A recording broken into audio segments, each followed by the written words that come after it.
Wir fangen schon mal an. Ja, guten Morgen, liebe Freunde. Wie ihr sehen könnt, gibt es hier wieder mal das Spezialformat mit eurem Lieblings-Star-Host, Rahim. Vielen Dank. Der Esel nennt sich immer zuerst.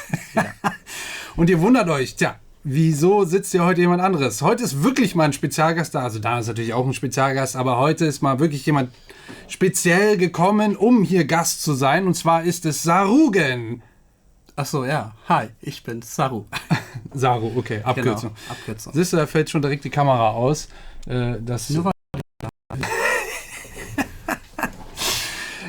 Sarugen, Leute, das ist eine sehr, sehr geile Story. Er hat uns per Insta-DM, hast du uns ja angeschrieben und hast berichtet oder gefragt so ein bisschen dazwischen, ob du die Untertitel für uns machen kannst. Oder wie war das?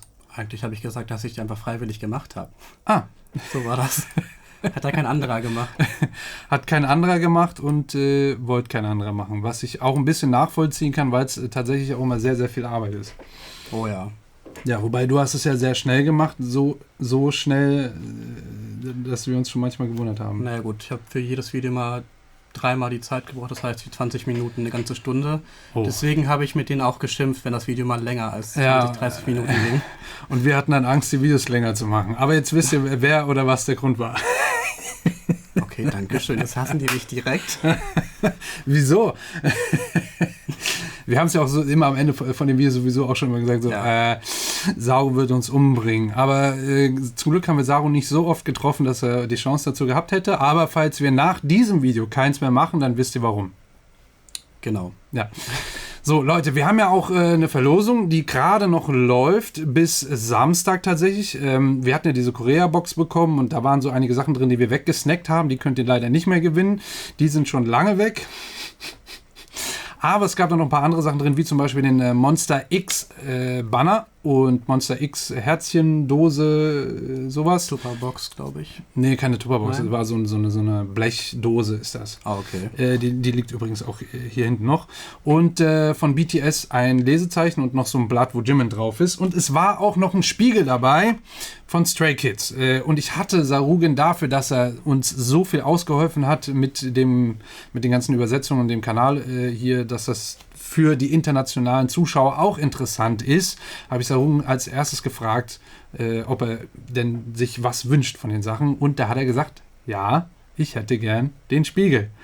Den Stray Kids Spiegel. Und ja, Leute, ich denke, ihr versteht das aber, dass er da ein bisschen Vorrecht und Anrecht drauf hat. Das haben nämlich auch schon ein paar Leute gefragt. Was ist mit dem Spiegel? Hast du den etwa behalten? Habe ich gelesen. Habt ihr Pech gehabt?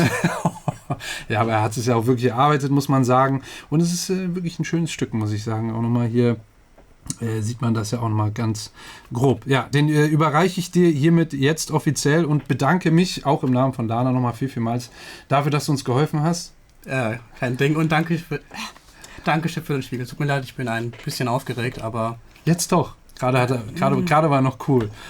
Es wird noch besser werden im Laufe des Videos, hoffe ich mal.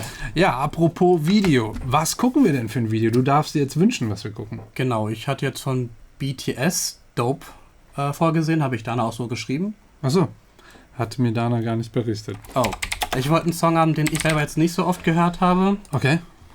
Weil ich kenne schon relativ viele Songs. Klar, Dope habe ich auch schon 2-3 Mal gehört vor ein paar Monaten, aber dort habe ich jetzt nicht auf die musikalischen Aspekte geachtet, deswegen könnte es jetzt nochmal interessant werden. Okay, gut. Dann machen wir das doch sehr, sehr gerne. Wir haben das ja auf dem Kanal auch noch tatsächlich nicht gehabt, den Song.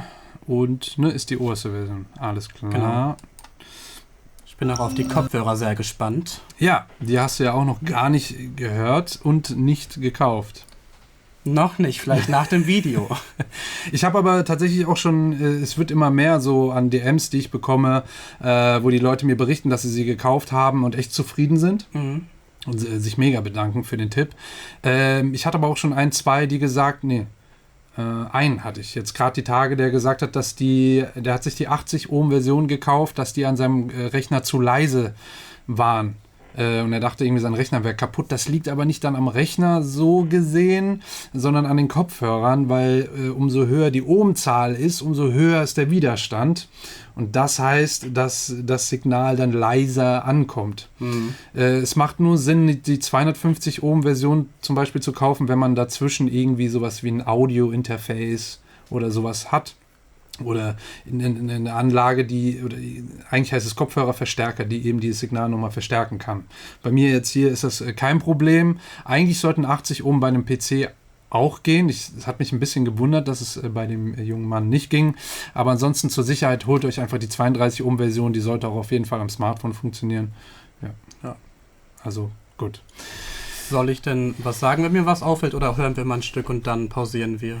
Wenn du darfst, es ist ja Pro versus Con. Du bist in dem Fall der Konsument, ich bin der Produzent, das kennen wir, das alte Spiel. Du bist wahrscheinlich schon leid vom ganzen Übersetzen. Ja. Ist das geil. Du kannst, wenn du eine Frage hast, direkt fragen und stoppen. Eigentlich die Leertaste drücken. Okay. Und das war's. Okay, dann nerv ich heute mal die Leute. Boah. Da würde ich aufpassen. Ja, ich weiß halt, wie die drauf sind. Hörst du laut genug? Ja, ist laut genug. Oder soll ich leiser machen? Nee, passt so. 2015. Okay, sehr alt. 어서 와. Aber sieht man auch. 방탄은 Viel 처음이지. jünger. Cute. Baby Popo. Hey yo ladies and gentlemen 준비가 됐다면 부를게 yeah. 단 녀석들과는 다르게 Zu laut? Ein bisschen leiser. 스타일로 내 스타일로 밤새 일했지 everyday 네가 클럽에서 놀래 잘 몰랐지 말고 들었네 I gotta feel Okay, ich muss, bevor hier der Drop hier schon kommt, passiert was ganz Interessantes hier mit den Vocals. Am Anfang sind es schon so richtig hohe Stimmen, Kopfstimmen, die im Hintergrund laufen. 스타일로 내 스타일로 밤새 일했지 everyday 네가 클럽 Die singen irgendwas. Es hört sich so an, als ob die den Text singen würden. Die sind sehr breit nach außen gemischt, also schön weit rechts und links. Die machen echt nur so ein... Aber sowas. sie hören sich nicht hochgepitcht an. Nee, ich glaube, die sind wirklich mit Kopfstimme gesungen. Ah. Hörst du die? Ja. Ja, die kann ich hören. Aber ich verstehe nicht, was sie singen natürlich. No. Also vielleicht wegen der Sprachbarriere, aber ich glaube, sie singen Text. 일했지 everyday Klingt so. 네가 클럽에서 놀래 잘 몰랐지 말고 들었네 I gotta feel 나는 좀 짜라 Wow!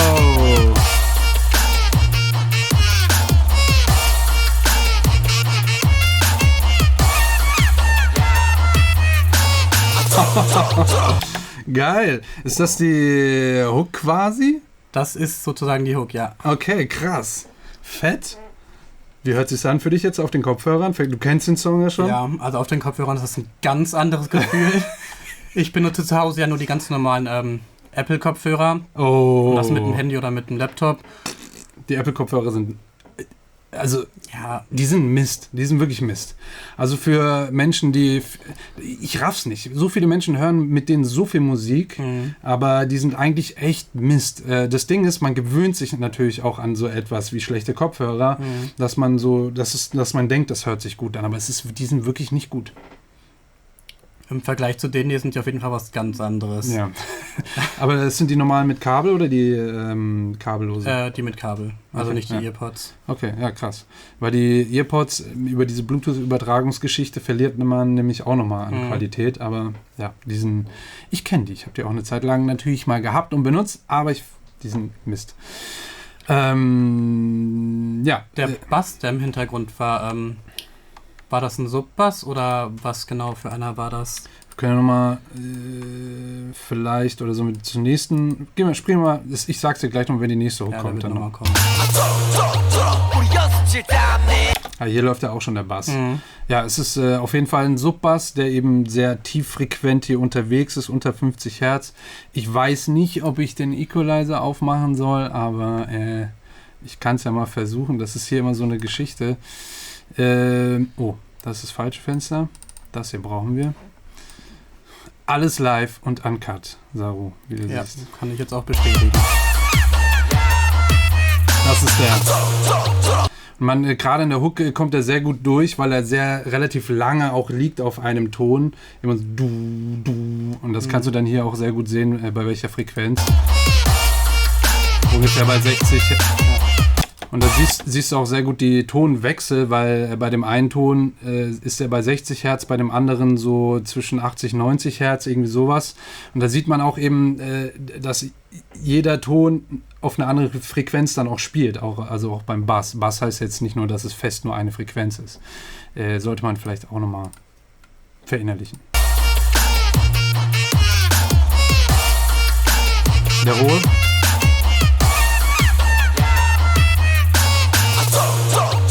Und der hohe geht schon fast über 100 Hertz. Also interessant, aber es ist so ein typischer Subbass. Ja. 우리 연습실 땀내 봐 톡톡톡 한내 춤이 답해 모두 비실이 찌질이 찡찡이 띠디리드 나랑은 상관이 없어 cause 난 희망이 저 Waren da gerade eine Stimme auf rechts und links gedoppelt?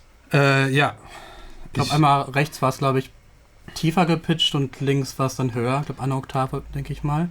Muss ich nochmal genau hin. Ich wollte eigentlich sagen, ich finde das immer so faszinierend, wie anders J-Hope wirkt in Musikvideos als in diesen, sage ich mal, normalen Videos, die man von denen sieht, wenn die irgendwie Quatsch machen oder irgendwie in Sendungen sind oder sowas. Das ist mal so ein Unterschied, finde Ja ich. gut, die habe ich jetzt nicht so verfolgt, deswegen kann ich dazu nichts sagen. Was? Du hast doch auch alle übersetzt. Die habe ich übersetzt, aber Nicht angeschaut. jetzt wirklich Jetzt die weiß richtig ich. angeschaut. Okay.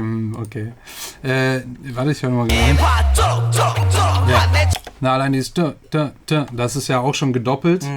Und das hörst du dann eben besonders Stereo, weil es wirklich nur komplett nach außen gesetzt ist.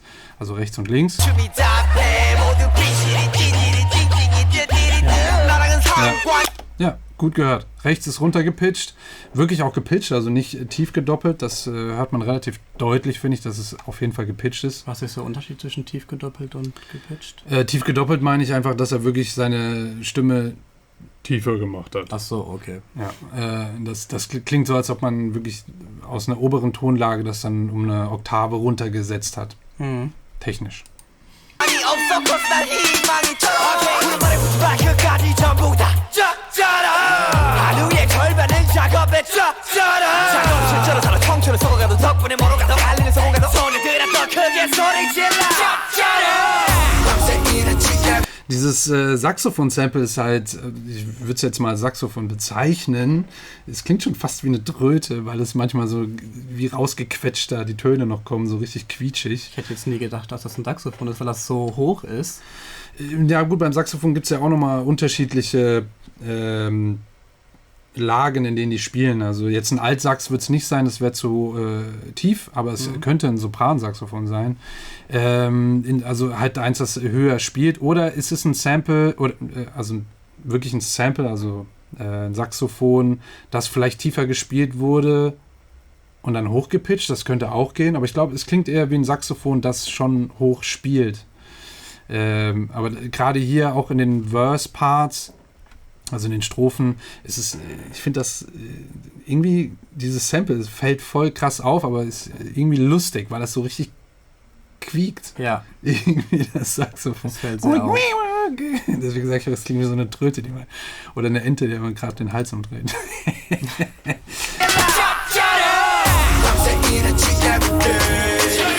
Pre-Chorus, ne?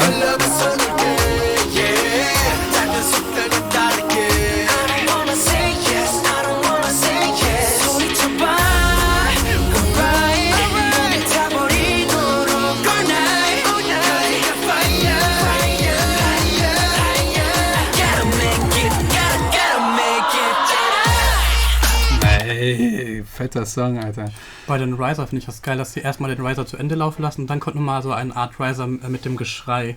Ja, da war ja, stimmt, wollte ich vorhin auch schon sagen, da war vorher ja auch schon hier, dass da alle wie so ein Chorus und das ist sehr cool, so als Riser den zu benutzen oder als Sweep oder so, eben als Einleitung in den nächsten Part.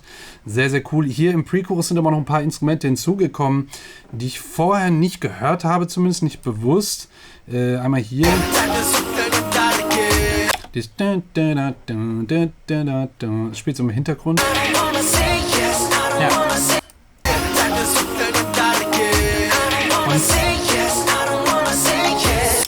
und so eine Art Becken oder so, glaube ich, rechts und links, was so ein bisschen bläsern klingt. Nö, es sind normale Becken. Normale Becken, okay. Also also jetzt keine vom Schlagzeug, es werden schon digitale sein, also irgendwelche Samples, die ja benutzt wurden. Klingen vielleicht ein bisschen anders, weil da, denke ich, vor allen Dingen die oberen Frequenzen genutzt wurden. Damit die sich einfach auch im ganzen Mix durchsetzen, nehme ich mal an. Das ist jetzt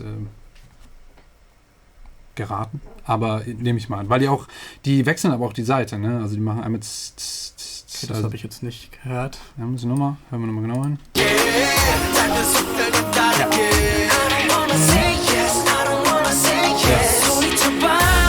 Also die sind immer rechts, links, rechts, links. Sehr dünn tatsächlich im Mix drin, aber das reicht. Also für so ein Becken, wenn das zu präsent ist vorne, dann nervt das auch. Mhm. So ist es irgendwie, hat es was Cooles. Und jetzt hier aber auch interessant ein Instrument, das unter der Gesangslinie jetzt liegt und so ein bisschen komisch klingt.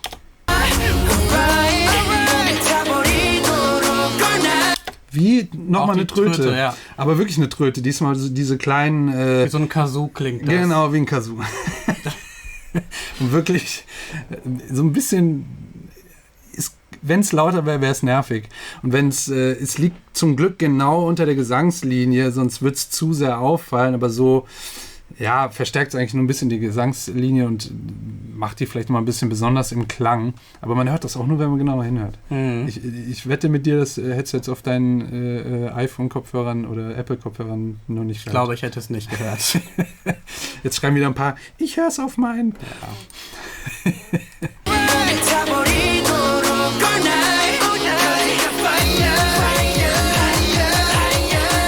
Cool.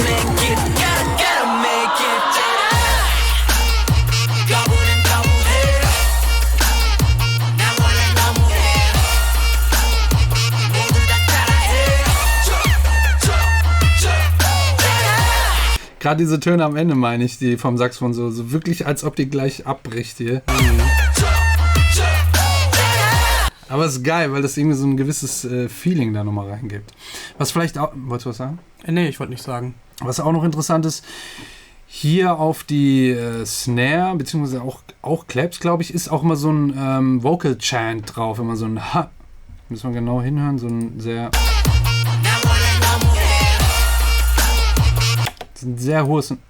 Ah. Mhm.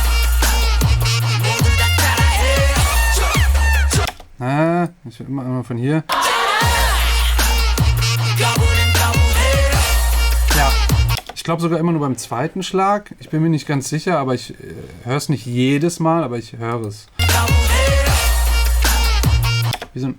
Ja, wie so ein H war das einfach. Also habe ich das irgendwie einmal so gehört. Ja. Ja, mach weiter.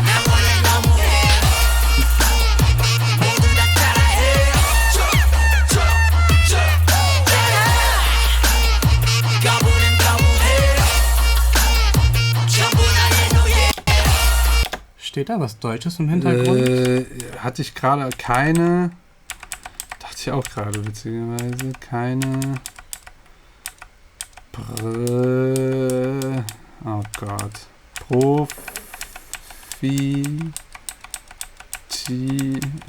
Gott. Keine Profite der Miete, was? Okay, verstehe ich jetzt nicht, aber... warte mal, da steht aber noch was. Keine Profite...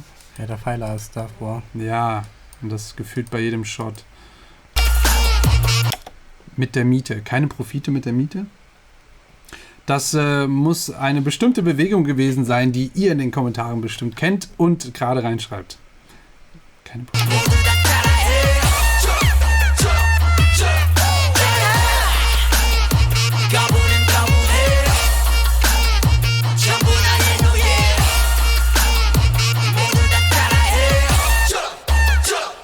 Oh.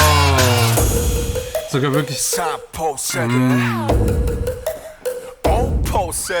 geht jetzt ab.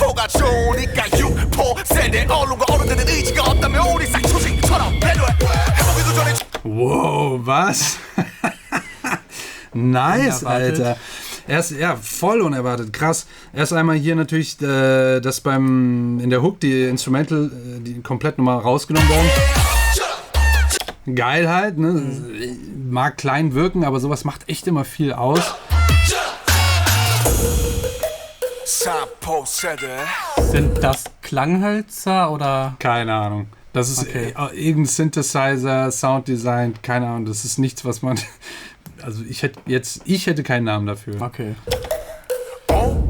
Das kann sein, dass das irgendwie vielleicht in irgendeinem Synthesizer ein Preset war, der Woodblock mal hieß oder so, aber dann vertreten wurde in alles Mögliche. Mega geiler Sound, aber auch voll unerwartet, aber passt irgendwie gut rein, muss ich sagen. Auch hier diese, ob es ein Schrei ist oder wieder vielleicht eine... Klingt wie ein Schrei für mich jetzt. Ja, könnte aber auch eine verzerrte Trillerpfeife sein oder so.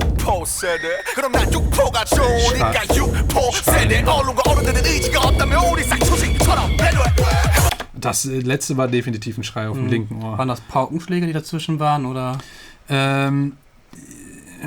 Klassisch würde man das mit einer Pauke machen. Ich vermute aber fast, dass sie das auch mit einem Sample gemacht haben, das als normale Kick wahrscheinlich ausgeschrieben ist, aber es wäre normalerweise so ein Paukenschlag, weil er eben sehr lange nachklingt und so ein bisschen episch klingt dann dadurch.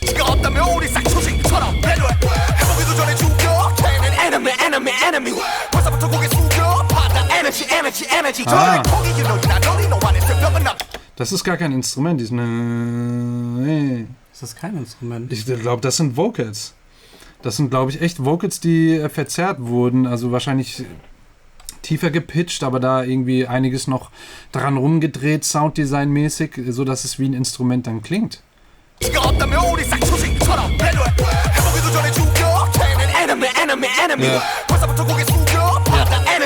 Das ist nämlich auch mehrstimmig tatsächlich. Wow. Weil links höre ich nämlich irgendwas, als ob es noch tiefer wäre oder so ein bisschen dünner im Klang, nicht so viele Tiefen drin. Aber rechts höre ich, ist dann dicker, also von den Frequenzen dicker und noch eine Stimme drüber, die ein bisschen höher ist. Tatsächlich. Interessant.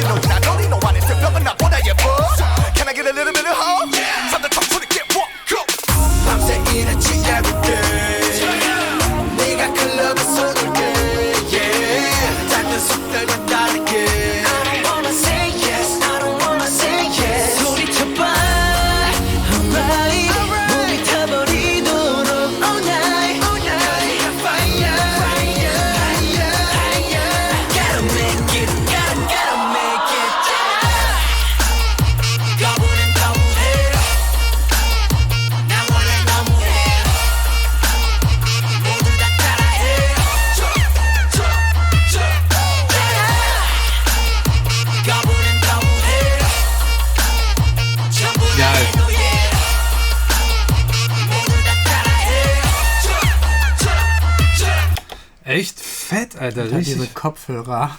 Hä? Das ist was ganz anderes. Ja, Leute, ich sag's euch, die Kopfhörer machen echt einen Unterschied. Und ich habe wirklich schon viele Kopfhörer ausprobiert und gekauft und so weiter. Da gibt es einige, die sind auch noch gut und so. Aber das Ding ist, die hier machen am meisten Sinn, meiner Meinung nach, weil die wirklich Referenzkopfhörer sind. Und das sind keine, die super linear sind. Also die sind eigentlich im Klang nicht zu 100% linear. Also das sind jetzt, die klingen nicht langweilig. Ja, also sonst sagt man immer, wenn irgendwie die Abhöre oder so super linear das darstellt, also auf dem Frequenzband, dass es langweilig, keine Emotionen mehr rüberkommt und so, aber das ist bei denen nicht so. Und Preis-Leistung ist krass. Also gerade bei Amazon, unten ist der Link, damit unterstütze ich mich natürlich auch, aber die lohnen sich wirklich, weil Preis-Leistung ist, die waren bei 117 Euro oder so. Und wenn ich überlege, wie viel ich mal für Beats-Kopfhörer bezahlt habe, über 200 Euro. Ja. Und das ist nur Plastik gewesen, so richtig eklig, Pianolack und keine Ahnung was. Und der Sound war echt nicht geil. Wenn ich jetzt aufsetze, und ich mag die auch gar nicht hören, damals auch schon nicht so sehr. Es ist ein Riesenunterschied. Also ich sage das nicht nur, um das zu verkaufen, sondern weil ich habe mit der Firma schon Kontakt gehabt und versucht, Kopfhörer zu organisieren, dass ich auch welche verlosen kann und so weiter. Ich bin schon dahinter her, dass ich der Community das auch irgendwie was mitgeben kann. Aber Na gut, ich kann es auf jeden Fall jetzt bestätigen. Ich habe ja den Vergleich jetzt mit den Apple-Kopfhörern und jetzt den richtigen Kopfhörern. Und man hört hier wesentlich mehr raus. Der Sound ist 1000-mal klarer. Ja. Klar, ich habe mit den Kopfhörern auch mal gedacht, okay, ich höre eigentlich doch alles raus, was die mal gemeint haben. Aber hiermit ist das nun mal was ganz anderes, wo man das deutlicher raushört. Es ist wesentlich präsenter. Ja. Also er lügt nicht. Ja, also ich meine, gerade so Stereo-Sachen, ob es jetzt rechts oder links gespielt wird, klar, das solltet ihr mit jedem Kopfhörer hören, weil es ist ein Stereo-Signal, also rechts, links. Aber gewisse Sounds sind dann doch vielleicht im Mix so reingebaut, dass man die nicht überall klar dann hört, weil die Kopfhörer das einfach nicht so wiedergeben können. Deswegen, ja. Also, unten ist der Link, wenn ihr darüber die Kopfhörer kauft, wäre ich euch sehr verbunden und ich sag's euch, die Videos machen 1000-mal mehr Spaß dann auch euch, weil ihr dann auch nochmal wirklich alles komplett anders hört. Nicht nur die Videos, auch die Songs, die ihr normalerweise Ja, hört. ja, sowieso, das noch dazu. Ja. 이런 게 방탄 스타일 거짓말 왜 들고 한달라 매일이 hustle life I gotta make it fun. Dieser Drumfill ey. Hä? Dieser Drumfill mittendrin mit dem Reverb drauf. Ja. Das ist ja auch mega geil. Also richtig schöner C-Part, sehr klassisch, dass der hier so wirklich ein bisschen zurückgezogen wird, dass alles ein bisschen flächiger dann liegt, aber dann die Stimmen dafür präsenter sind und dann hier so schöne kleine Passagen reinzaubern dürfen und können. Ja, und du meinst jetzt... Genau. I gotta make it fun, baby. 이런 게 방탄 스타일 거짓말 왜 들고 한달라 매일이 hustle life I gotta win 난 좀 짜라 Wow!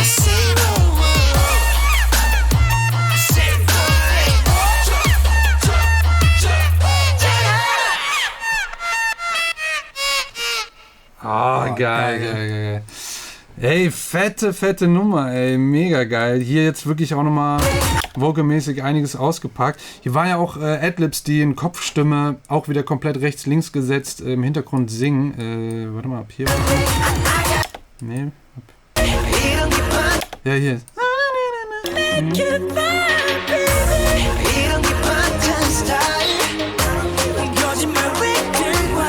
Aber die hatten wir auch vorher schon gehabt, meine ich. Ja? Genau die gleichen, ja. Ja, aber jetzt hier in dem C-Part ja nicht. Nee, in dem C-Part jetzt nicht, weil der ist ja auch gerade neu. Ja, das meine ich. Also klingt. Aber es klingt geil. Also wirklich geil.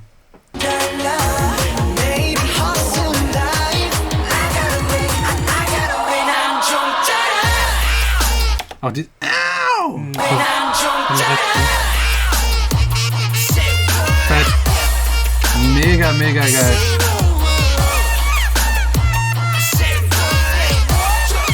Auch hier wie er dann noch so richtig.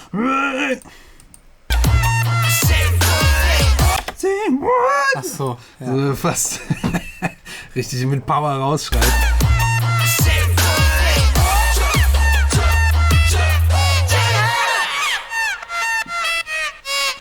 Geil. Da hört man auch sehr gut jetzt am Ende, dass auf dieses Saxophon-Sample so ein Sidechaining gesetzt wurde, so ein Ducking, dass es immer wie so pumpt, so dieses Wuppen, Wuppen, Wuppen. Also immer lauter und leiser wird. Ach, jetzt merke ich das erst, ja. Genau, das kann man, also die Technik, mit der man das umsetzt, nennt man Sidechaining. Das wird im Endeffekt, am besten sehr kurz halten. Wenn ich jetzt zum Beispiel das Kick-Signal habe, also von der Kick, und der sage ich einfach, sie soll das Signal, was jedes Mal, wenn ein Signal von der Kick kommt, leite ich das weiter an das Sample von dem Saxophon. Und da liegt dann zum Beispiel eben ein Plugin drauf, ein Kompressor, der dann jedes Mal, wenn ein Signal eben von der Kick kommt, wird der Kompressor aktiviert bis zum gewissen Grad, wie ich es eben haben möchte. Und der lässt dann diesen Effekt kommen. Der komprimiert dann jedes Mal, wenn das Signal kommt, geht der quasi an und komprimiert dann das Saxophonsignal und dann hast du diesen Pumpeffekt. Ja, hat man das verstanden? Ja, okay. Das ist ja schon häufiger erklärt in 2-3 Videos. Ja, deswegen. ich hatte schon Sidechaining, aber nicht jeder sieht alle Ja, Videos, genau. deswegen. Aber es ist auch eine gute Kontrolle, wenn du dann hier sitzt und sagen kannst, gut, ich hab's nicht verstanden. Sag's nochmal. Ja, Sarun, geile Nummer, sehr, sehr fett. Hast du was Gutes mitgebracht sozusagen. Stand wahrscheinlich sowieso auf der Liste schon lange. Ich denke mal, Ja, von ja. BTS stehen da relativ viele Songs drauf. Definitiv. So, und wirklich sehr cool, dass es geklappt hat und dass du kommen konntest. Und nochmal vielen, vielen Dank im Namen von der ganzen Community, muss ich glaube ich sagen, dass du die Untertitel immer gemacht hast. Schade, dass du es nicht mehr machen kannst, aber Sarugen hat einen richtigen Job gefunden jetzt. Ja, ich habe mein Studium fertig gehabt und dann war die Jobsuche leider nicht so einfach. Und da hatte ich sehr viel Zeit gehabt und ja, dann dachte ich mal, aus Langeweile Videos übersetzen, ich weiß. Hört sich ein bisschen weird an, aber es hat teilweise Spaß gemacht. Ja, also, Und also, ich habe mein Englisch damit aufgebessert, was auch ganz gut ist. Plus, ich konnte die Zeit damit rumkriegen. Also, so ganz verkehrt ist es nicht. ja. Es gab auch tatsächlich jetzt ein paar, weil wir das dann letztens erwähnt haben, dass du demnächst gehst, die auch sagen, dass jetzt zum Beispiel nicht in die Ferien gehen und es cool fänden, die Videos zu übersetzen. Ja. Also gibt's auch. Ist jetzt, also so komisch klingt das gar nicht. Von daher, Nee. deswegen vielen, vielen Dank und viel Spaß mit dem Spiegel. Sarugen ist Dankeschön. unten, siehst du, ist die Kamera, wir sind über 30 Minuten, weil die geht immer alle 30 Minuten aus, die Kamera. Sarugen ist unten verlinkt, oder? Bin ich? Willst du? Ja, ich bin unten verlinkt. Instagram. Siehst du? Du kannst auch Nein sagen. Nee, Dann schreibt's nee. Dana nicht rein. Ich finde es okay. Okay, ich hoffe, ihr habt was gelernt. Falls ja, lasst gerne ein Abo da und nicht vergessen, Glöckchen an für den Ehrenmann. That's me, Rahim. Und ich würde sagen, bis zum nächsten Video. Und vielleicht sitzt ja demnächst ein anderer Zuschauer hier. Vielleicht, ja. Ich habe da schon was in Planung. Derjenige Okay. weiß Bescheid. Tschüss. Ciao.